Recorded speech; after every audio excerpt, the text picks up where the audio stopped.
Okay, cool. So those are the rules. Let's keep it super interactive.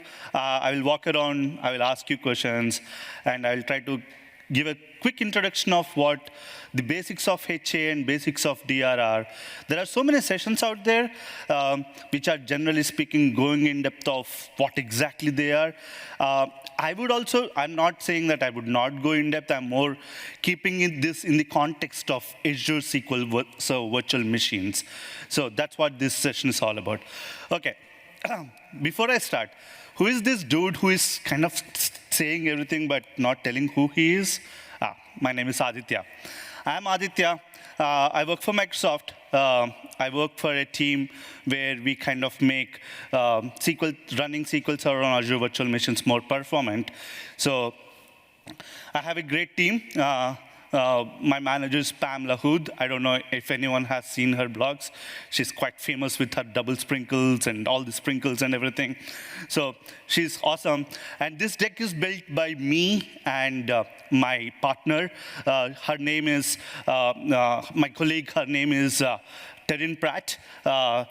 She is awesome. She kind of built this deck, and so we both kind of are here to talk to you on everything you need to know about HADR in Azure SQL virtual machines. So to start, let's talk with the basics, right? All I'm trying to talk here is, what are the different HADR options you have? How do you choose? And how are we making it easy in Azure? How Microsoft is making it easy in Azure? That's what we are going to talk about. Cool? Yeah? Can we say yeah? Yeah. Awesome. Okay. So what is HADR, right? There are so many definitions out there. I was a DBA, I guess, 9 years back, when 2012 came, SQL Server 2012 came, and there is this always-on availability groups feature first introduced, and they started with HADR. I was really confused. I was like, what is HA, what is DR? They kind of sound similar. Is there a difference and everything? And believe me, when I'm talking to customers today, few of them are still kind of confused. So let's get the basics straight, right? What is a DR? I don't want that to happen, but if something in a location, in a data center location, some natural disaster happens, or if there is something where all the entire data center has gone rogue, you want some other data center where you want your SQL servers, your applications, and all of your stuff to be live immediately. That is what the disaster recovery is. Whereas, what is high availability, right? So high availability is more about a particular part of your application going wrong. Like, I have my database, one of the page went wrong and the application is failing. I want it immediately on the other side, and I want my application to start taking the transactions. I want my application to be available in a very, very 99.99%. If that is the case, that's the high availability. So that is the two difference between disaster recovery and high availability. Now, why is it so important to understand the difference between these two? The reason why it is very important to understand this difference is the technologies and the features that you configure today with SQL Server, they are dependent on the definitions of those. Do I want to configure disaster recovery? Do I want to configure high availability? If we know that clearly, then we can really choose the right feature in the SQL Server. Now, in general, I have seen customers, I have seen so many colleagues of mine, previously DBAs, kind of getting excited with the new technology or new features that come, and they kind of say, hey, always-on availability group came. Let's go do always-on availability groups. Hey, there is this failure cluster instances came. Let's go do failure cluster instances. Actually, that's not the right way of doing it. The right way of doing it is understanding the requirements of it. Why do you want your availability? Why do you want this HADR? Why do you want high availability? Why do you want disaster recovery? If you know your application requirements, that's where you need to start designing your high availability disaster recovery story. Now, I would say every deployment requires HADR. And you could argue with me saying, no, dude, it's not really right. A development environment really doesn't require a HADR, right? And a test environment might not require. There could be few reporting services which might not require HADR, correct? So it comes to that equation of requirements. So, but most of the production databases where it is mission critical, where you really have the online transactions coming in, most of those deployments really require HADR. Now, let's see what are the requirements are all this about. So when me and Ted kind of started thinking, okay, how do we keep requirements? There are obviously two requirements every time, right? RPO, RTO. Okay, so because I'm going back to the basics, let's also talk about what RPO and RTO really mean. RPO is data loss limits for the environment, which means, let's say it's today 12:06, something happened in Wales, and you need to have your data center in London. Let's say that. What is the amount of data that you can lose? Is it 5 minutes of data? Is it 10 minutes of data? Is it half a day of data? What is that amount of data that you can lose is what decides your recovery point objective. And what is RTO? That is how much time you can be down. Is it 5 minutes, or is it 1 minute? Is it 30 seconds? Is that the only time that your application can take the downtime? Is that it? Then that is RTO. So these are the two important basics that one should really know before they design any HADR feature for SQL Server or non-SQL Server or any database by that matter. So get your RPOs and RTOs straight. So apart from RPOs and RTOs, what else you really need to know? SLAs, and the last point is read, write, scale out. I will talk about that in a bit, but SLA requirements. These SLA requirements is also similar to RPO and RTO, but in few services, people would say, hey, my company has an SLA of saying only 2 minutes of downtime. You can argue that as RTO, RPO, RTO also. But it also depends upon many other factors when you are deciding your SLA requirements. Make your SLA requirements so clear. And at the last, read, write, scale out. As in, now it comes more technical, right? So I have a database server, and that database server has both the participants who reads the data and the customers who writes the data. Now, whoever is reading are not important. Let's say those are internal customers. And if they are really making your system go rogue, your actual customers would be affecting. If there is such a kind of requirement, you might need to scale out your reads to a different place and say, hey, my main production server, the one that has writes, will only take writes and only the online transactions. But where you have reads is the server where we will do reports and all the stuff that customers would really want to do, or the internal customers really want to do. So if you have such requirements, there is a place where you would go. So those are the main requirements that we would look at. Now, the options that we have in SQL Server. Now, this is pretty good, dude. You got it. We got the requirements. We know what HA means. We know what DR means. Now that is sorted. Now, what is that SQL Server is giving us as features to configure this HA or DR? That's what we will talk about. And this is not any new things that I'm going to say. You all know, most of you folks would know these things. Backup and restore. Any guesses? This is a new technology that came. Do you know backup and restore? No, it's there since forever. So backup and restores are, however you say it is basic, it is not really cool stuff, but these are really, really, really important.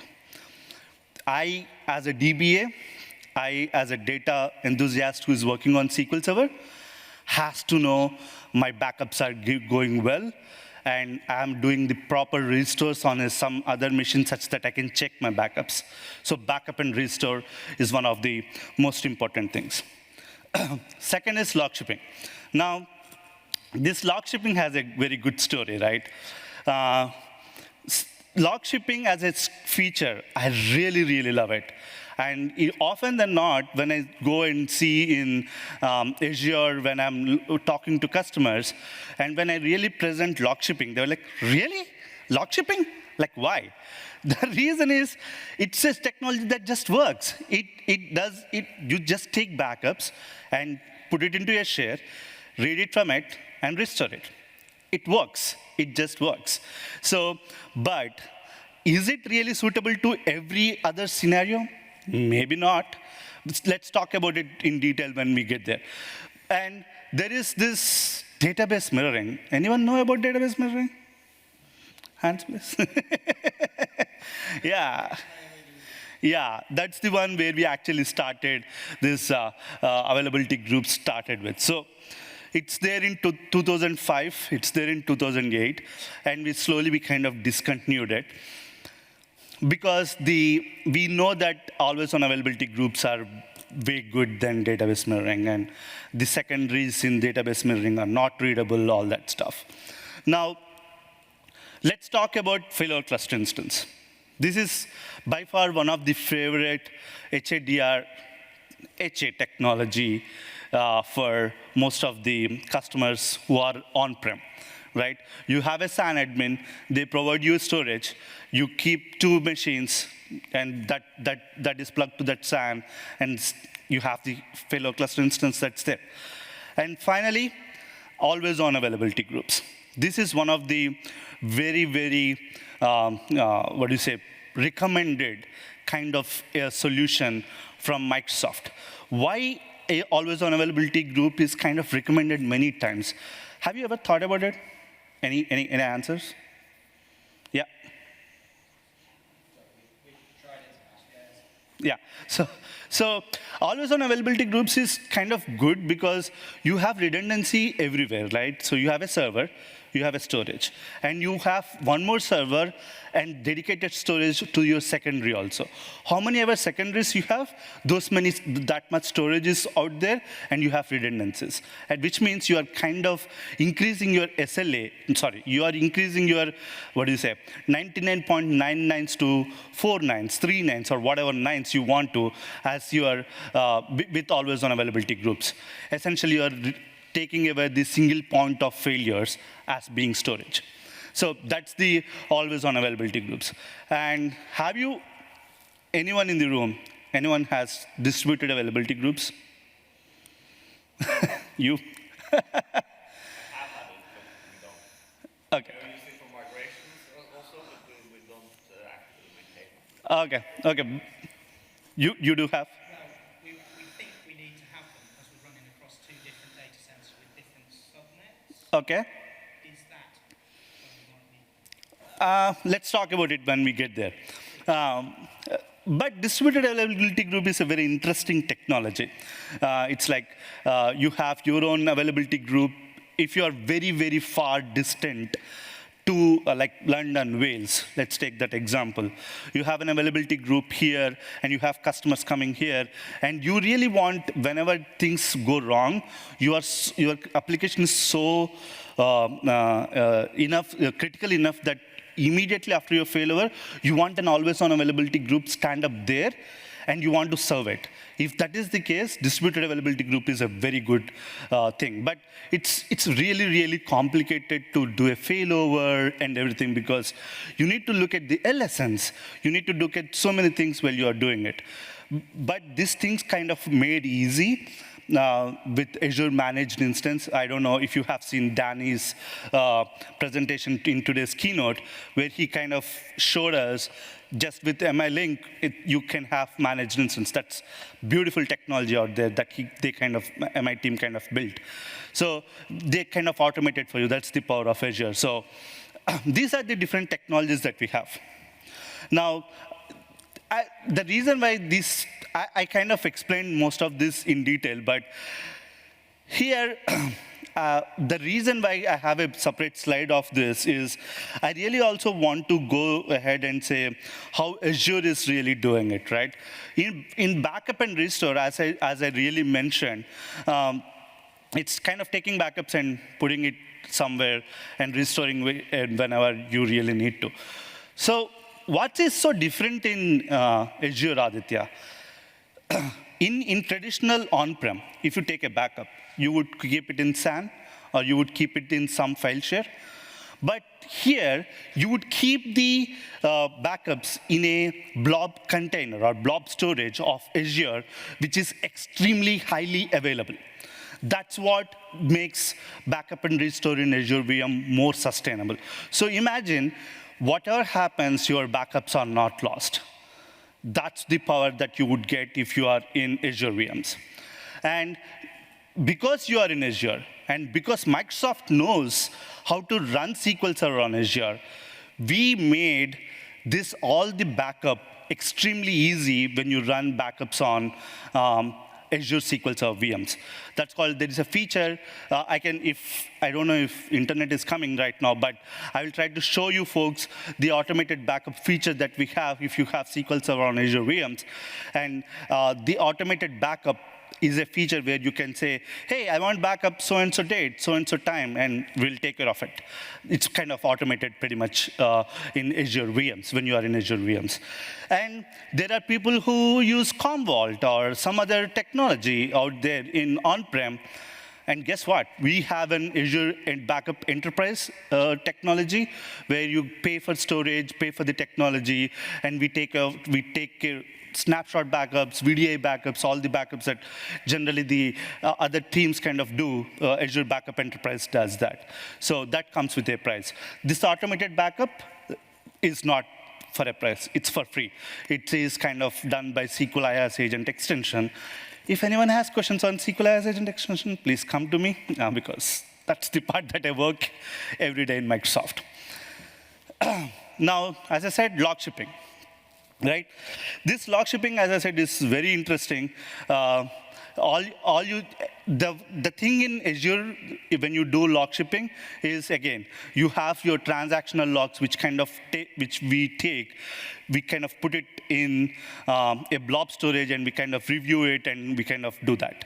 Because they are available in blob storage, they're extremely safe. Azure kind of gives almost 99.59 of guarantee for when you are in Azure Blob. That's the amount of stuff that you would have if you really configure log shipping in Azure. Maybe there could be a question asked saying, is there any automation that you folks are doing for log shipping? We don't have any automation, but I'm interested if anyone is really using there in your customer scenarios. If you can come to me, I'm really happy to listen to those. And if there are enough customers who really want to, we would like to see and make it possible in Azure. Okay?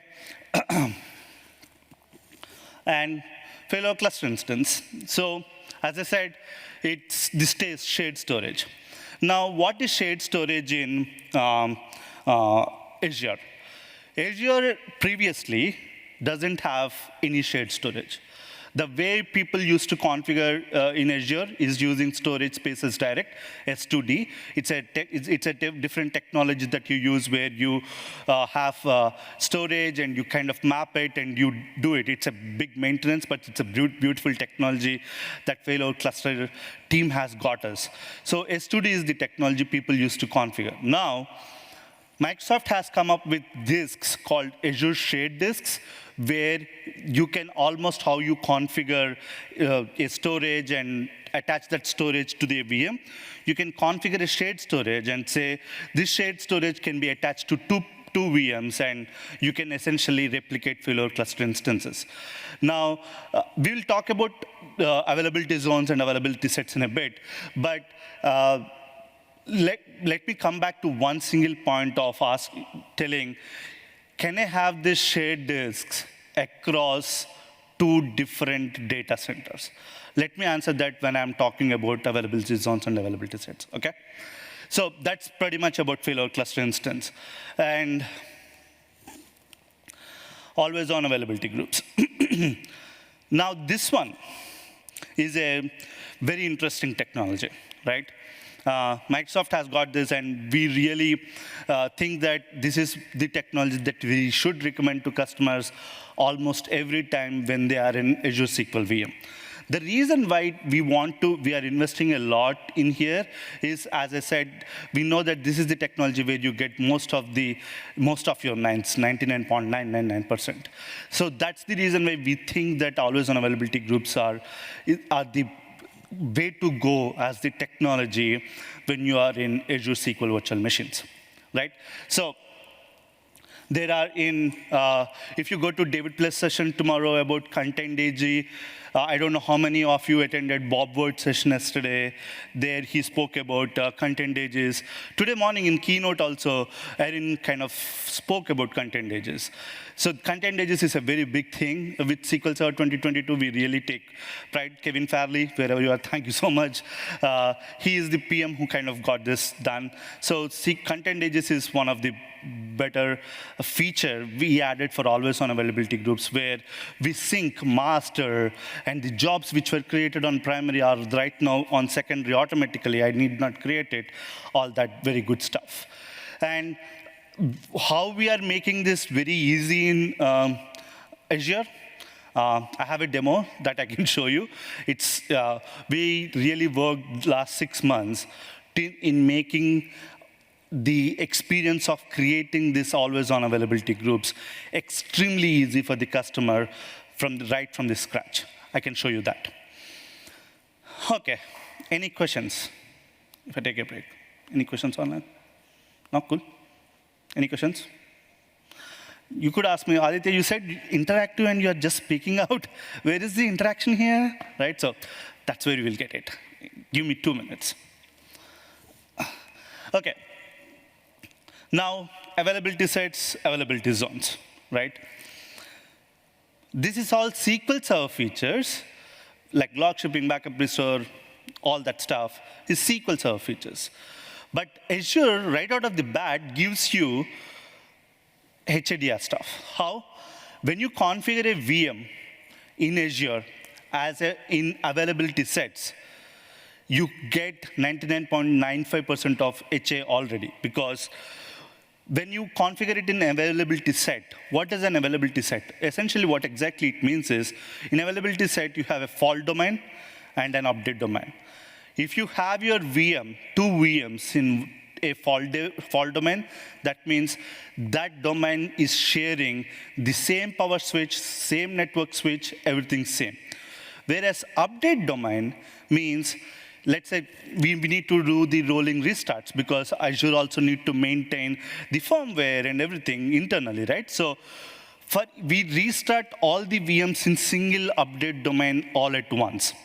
So the option here that we are trying to say is, let's say you are configuring your Azure virtual machine, one of the virtual machine in update domain 1, okay? And the second virtual machine in update domain 2. That essentially means whenever update domain 1 VMs go for a restart, update domain 2 is already there for you serving your application. That's a choice that we have given in Azure as availability sets. Now, what is availability zones, right? Zones is a data center, as it said, London, Wales, right? So there's a data center out there in Wales, and there is a data center out there in London and in Scotland. So we call all this area as US Europe's area, and we will kind of say 3 zones, and that's how we kind of put it. So availability zone essentially is one single data center zone. Make sense? Cool? Awesome. Go ahead. This one, availability sets, I think it's much better for the application servers, not the SQL server. That's a good question. So I'm repeating the question. So is availability sets only for application servers? Is it for SQL servers also? You would be talking about VMSs, virtual machine scalability sets. VMSs is only for application servers. Availability set is a concept. Yeah, it's a concept, but the thing is, if we are increasing the number of VMs, we are increasing the license cost as well. Yeah, that again, everything comes with a cost, right? So yeah, you're right. What you said is right. But if you think that I want in the same zone, I want 2 servers, that's an option there for you. If you ask me, Aditya, do you recommend that? My point is, I always recommend put your SQL servers in 2 different availability zones. Why? I will tell you in a bit. And can I put 2 SQL servers in 2 regions and can have high availability, or they need to be in 2 availability zones? So the other question is, now you spoke about zones. Can I? Put in 2 regions. So suppose UK West and UK South. Yeah. Can I? 2 different regions. Can I put 2 SQL servers in 2 regions and have both high availability and disaster recovery? In each region? No. So if I put SQL servers in 2 regions, Okay, I see what you're saying. HA as well as the DH. Yeah. The only concern is Latency. latency. Yeah. Right. So latency is physics, right? So nobody can say that if you have UK East and UK West, and if you kind of keep these 2 there, one SQL in US East and one SQL in US West, I can't say that as HA. The reason why I can't say it as HA, I generally configure that for a disaster recovery. The reason, again, is for latency. The reason is, if you configure that, for HA, generally people will configure with synchronous commit.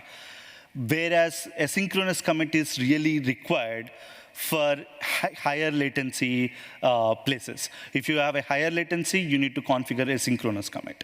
So we can discuss more in detail if you have questions. But in general, if you are in different regions, you would configure as disaster recovery, not as high availability. Make sense? Cool. And again, it also depends upon your application requirements. If I'm going back, if you say, dude, I really don't care of 15, 20 minutes of latency. I just want to just fail over whenever it is. You might as well say that it is your HA.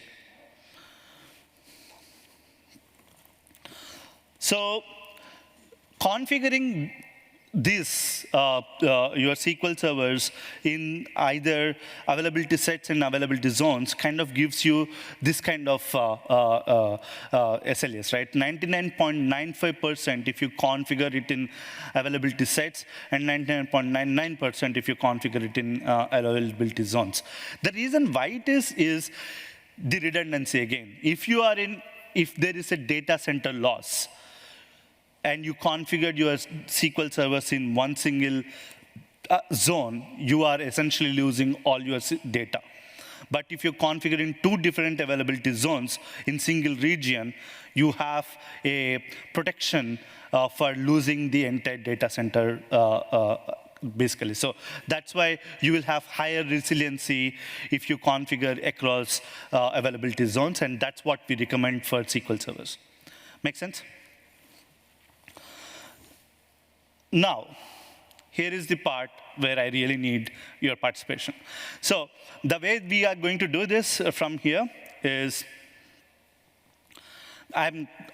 we kind of built a scenario, and we kind of built few requirements, and we all together think about those scenarios, think about those requirements, and come up with a perfect high availability or DR feature. Okay, cool with me? Okay, how to make the decisions, right? So, as I said, what are your needs? What are your requirements? How critical is the application? and databases and workload. Why we said databases, why we said workload, is there are workload essentially means directly proportional to the amount of resources that are used in the server, that are used in your virtual machine. Let's say you have a 15,000 transaction per second SQL Server. That essentially means it is really running on a very high CPU and more worker threads are being used. That's it. And in that kind of application, you have hundreds of databases. What should I be doing then?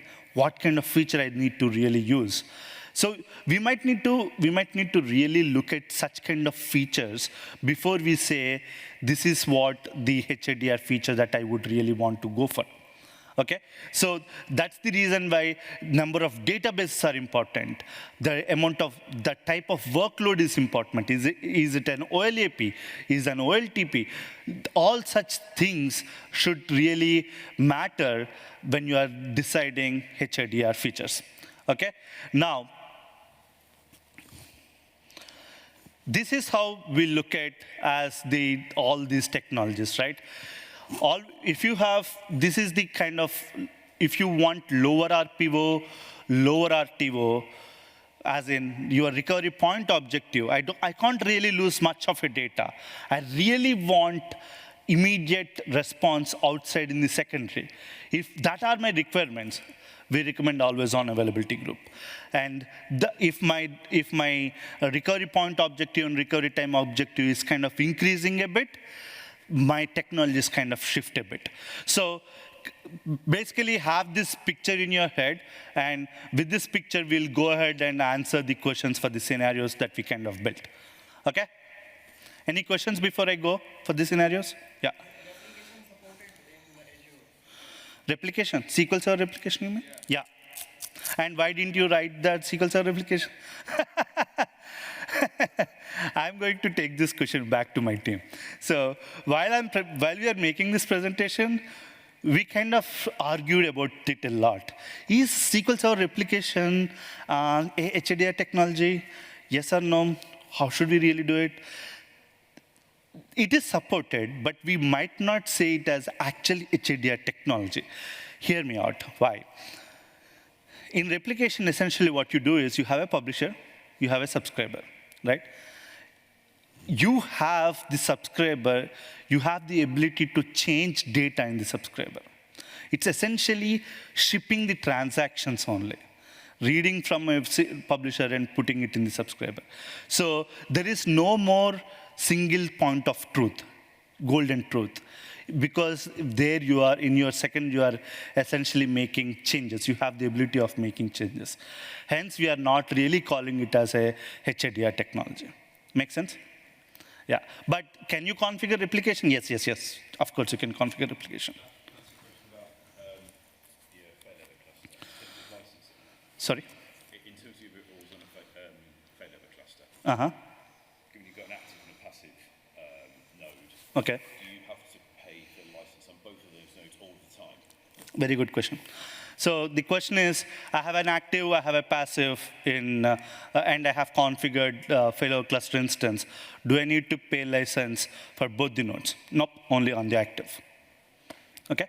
Now, I have a very good news. I don't know if you have read in the blogs where even if you're configuring always on availability groups, and you are not using it for readable secondaries, even in always on availability groups, your secondaries are free of license cost. Even for pay-as-you-go also, not just AHB licenses, even the pay-as-you-go licenses are free in your secondaries. Okay? Okay. Now scenarios, okay? Ha. Are we game? Let's do it. So I think you folks joined us late.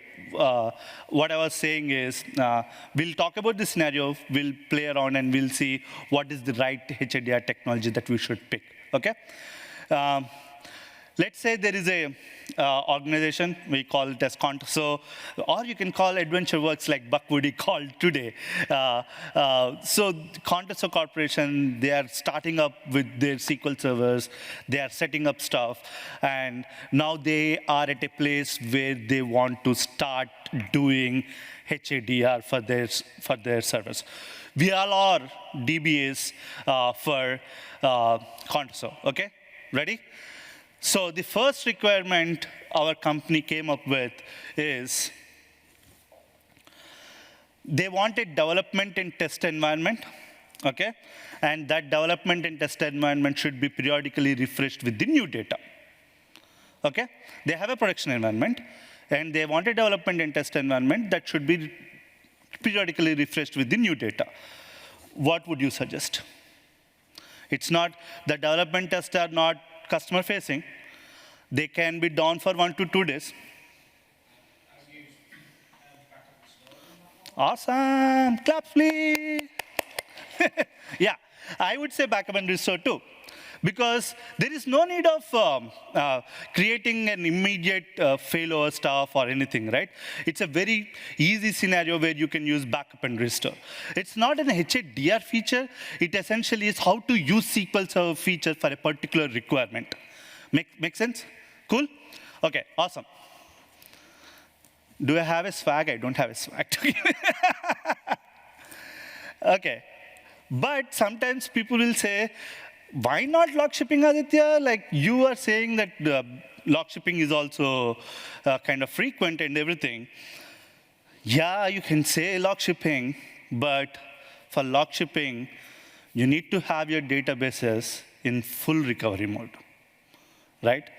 If you have your databases in full recovery mode, even in development and test, you are really using a lot of storage for the logs. Development and test use backup log to null. The point, you can do but in development test, it's not backing up, right? You are restoring it. But you still need to keep the database in full recovery mode there too, isn't it? So, which essentially means each and every transactions will be logged in the initial state, right? So that's the reason why it is. Log shipping might not be the right scenario, but yeah, sir.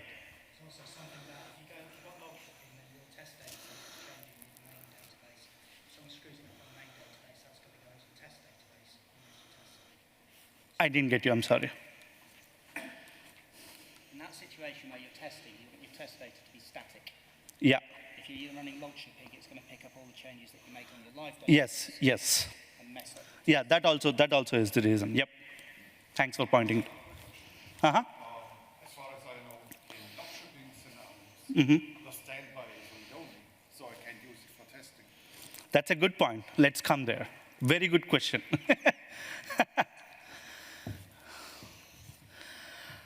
So I will come to that question, but before that, because that's the log shipping scenario that we have, I kind of gave the answer back. So the best practices for backup and restore in Azure is make sure you are picking up your virtual machine according to the databases sizes that you have. Because backing up to a network share, backing up to local, everything is really, really a resource constraint. I should make sure that I have IO throttle. I should make sure that I have a right network card, right IOs that I configure always when I'm selecting the virtual machine that in the backup and restore. The second is you need to have your local storage and blob storage. You really need to have a storage account, and you need to configure that such that you have your databases backups highly available. Now, scenario 2, like how your good name, sir? Your good name? Your name? Gunter. How he mentioned, right? Intel team uses it, but they also want it for the read-only purposes. Like, I want to test immediately. Like, what should I do? Then, if there are very less databases and you can accept a failure of like 2 hours and something like that, yeah, you can use log shipping for sure. That's the answer that I have for the second scenario, right? And I'm rushing because I have only 10 more minutes, right? Yeah. So, but what are the best practices for log shipping? The same best practices that you have for backup and restore would go for log shipping also, okay? Because it's essentially backing up the databases. The third scenario is this. You have high throughput application, okay? You have more than 100 databases, and high throughput and 100 databases. And you want your application to be available immediately. What type of technology you would use here? But if you use always on, it has high transactional log. Yeah, so because of the high transactional generation rate, which would mean that you have a lot of Transactions going, right. then a cluster instance would make sense. Yeah. Yeah, I also think a cluster instance. The reason why I think cluster instances is because two, right? One of the reasons is this high transactional log rate, and the other reason is 100 databases. Always on can do a very good job until there is a worker thread starvation. What's a worker thread? Worker thread is the number of threads, or it is directly proportional to the amount of workload that you have in the SQL Server. If you have a very busy SQL Server and you have a very high log transaction throughput, and you are seeing max worker thread always as your, worker thread as your wait type, I would recommend you to go for failover cluster instances, because always on is extremely sensitive towards worker threads. Okay? That's the reason why we recommend failover cluster instances. And there is this, I will send this deck to you folks. Make sure that you check out that link, because that link has very important setup rules of how to configure a failover cluster instance successfully in Azure. There are few things that you need to change. There are few things about subnet delay. There are few things that you need to tweak around in the failover cluster instance settings. So make sure you are going to check that, especially if you are running in Azure VMs.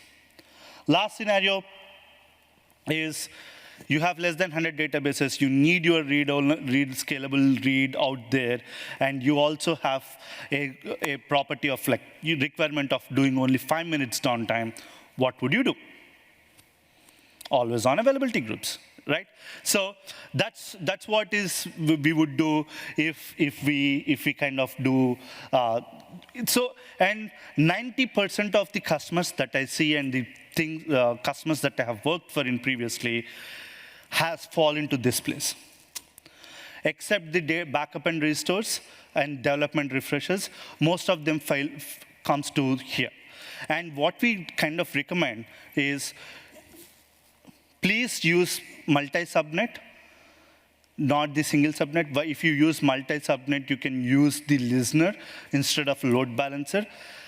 And if you have a hard requirement, Aditya, I really want to configure in the single subnet, and you might need to use Azure Load Balancer as your VNN to really make sure that you are configuring your always-on availability groups. So how much time I have? 7 minutes, right? Okay.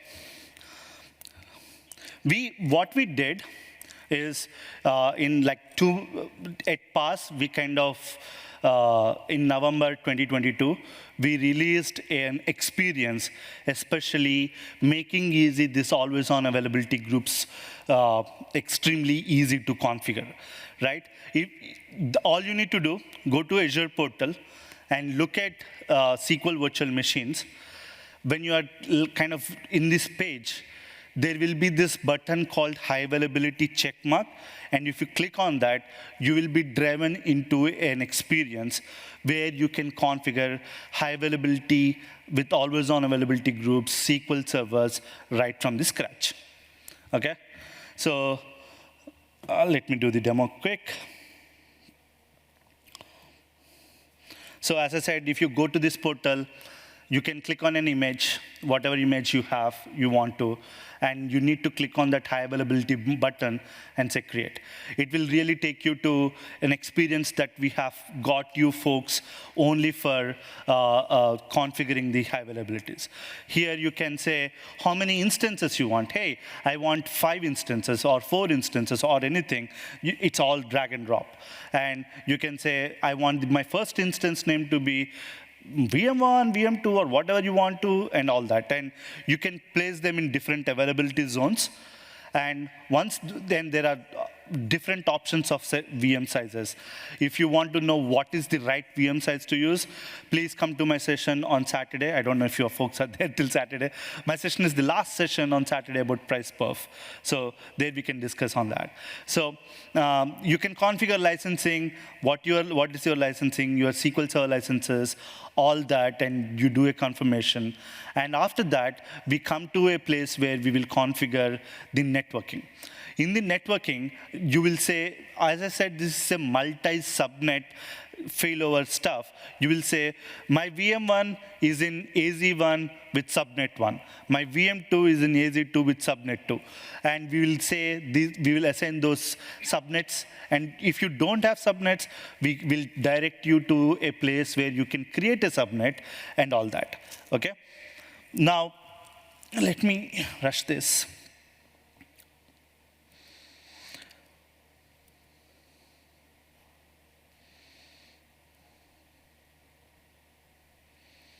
Oops. Okay. Let me.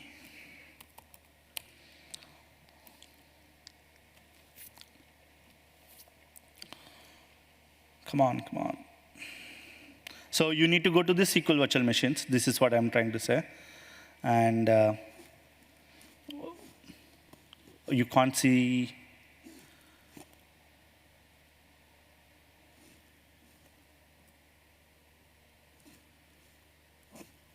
Why?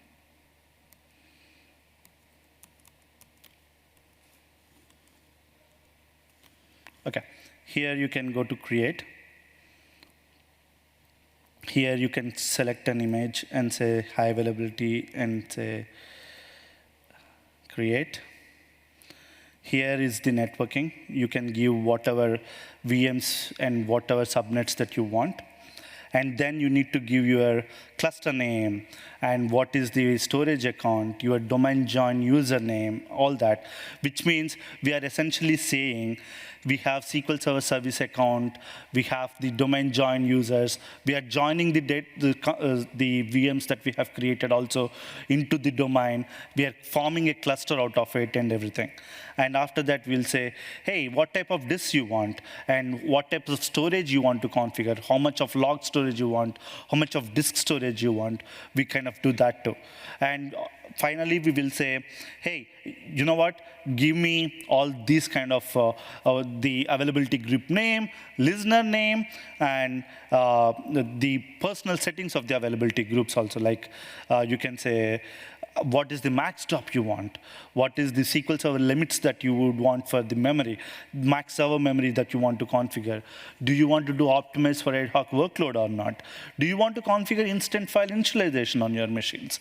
All of that you can do right here. And either you can download the template, ARM template, and you can automate it, or you can say go. It will take 35 minutes to 45 minutes based on number of VMs that you are doing. Based on that, it will kind of do it and get you the final output of always on availability groups with secondary VMs.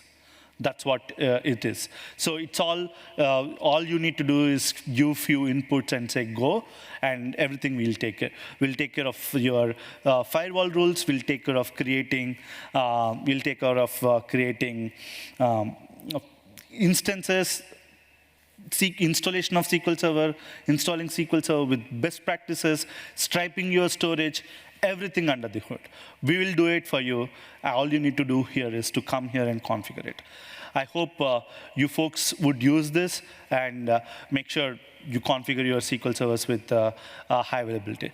Cool, so that's it from my end. I'm open for the questions. Thanks for being awesome audience, and thanks for interacting in between. Thank you so much.